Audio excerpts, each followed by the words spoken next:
Oi, oi, look who it is. Welcome back. ABchemy part 2. The downsides to getting abs. Okay? Before I get into anything else, let's address the elephant in the room. Yes, I'm wearing sunglasses. No, I'm not blind. This is just a power move. That's all this is. So, purely from my perspective, someone who has had abs before and has abs right now, I've got some insider info on why getting a six-pack is potentially not something that you want. In the last video, I talked about why do you want them. I went over why it's a great thing to have and kind of missed the downsides and challenges of having the six-pack. So I'll break it down briefly and shortly why there are downsides to getting a six-pack. In general, when you finally get the six-pack, all you can think about is food and more carbs. For me, I crave sugars and I work right next to the bakery. My brain felt like that monkey from The Simpsons because I couldn't eat any more of the baked food. I couldn't eat any baked food because it's processed and it's not healthy per se. The reason the processed food is a trick is because you don't actually feel better physically after the food you've eaten after a few hours. It's just a short-term gain, which is the reason it can lead to you having an unstable diet.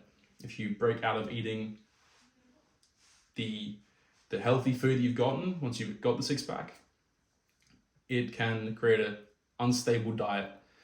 I reckon for most people, when they fail to get abs, they not only fail, but they also fuck up the eating habits to the point where it's hard to have a normal diet anyway. This is easily preventable by slowing down your process and breaking it down before you even begin losing the weight. I had a friend of mine last week say, "Oh, it took you 10 months to get abs. You know, bodybuilders and Olympians take 2-3 months to cut down." Which sounds fair, right? But you and I aren't fucking Olympians or bodybuilders with professional coaches and nutritionists. All I'm saying is slow down your process and you won't fuck up your diet, at least until when you actually have the six-pack, okay? Then you have some leeway.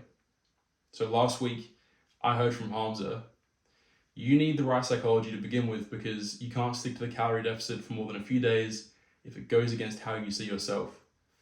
When most people want to get immediate results for a short-term want that they have, they think they fully committed to eating and getting a six-pack when they haven't fully committed in reality.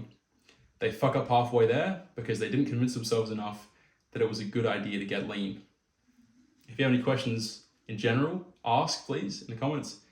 If you like the video at all, subbing helps me a fuck ton, genuinely. So then another downside to getting the six-pack after you spent all the time to get there is you won't feel like you can improve your strength, even though you can. This one's fairly obvious, but if you cut down from a heavier weight or just listen to too much content on Instagram and YouTube, you might see content where you're called weaker for having a six-pack and that you're not going to get enough nutrients. That's all normal. The problem with this is you are getting enough nutrients and you are really healthy, but influences around you might make you think otherwise. So then the question you might ask is like, oh, am I healthy though? Once you get the six-pack, you'll look at your resting heart rate and find it's around 60 to 70 beats per minute, which is extremely healthy, okay? This is close to a professional athlete's resting heart rate, which is around 50 BPM. It's probably the lowest heart rate you've had in your entire life. This is a good thing, and assuming that you're eating multivitamins every day, just one pill a day or whatever, you'll be fine, okay? And you'll be extremely healthy. What you'll find as you cut down to get to this heart rate is that generally your cardio will go up and you'll feel good about that, and that because of these extra calories that you're burning, you'll feel more tired afterward. This is why caffeine, when cutting, is so effective. It suppresses your hunger hormone and gives you energy within reason, like within limits. So the most harmful things then about cutting that you can run into when you finally get the six-pack can be, number one, and I'm not joking, simply not wanting to eat more afterward because of the improvements you've experienced from getting the six-pack, which is a type of body dysmorphia.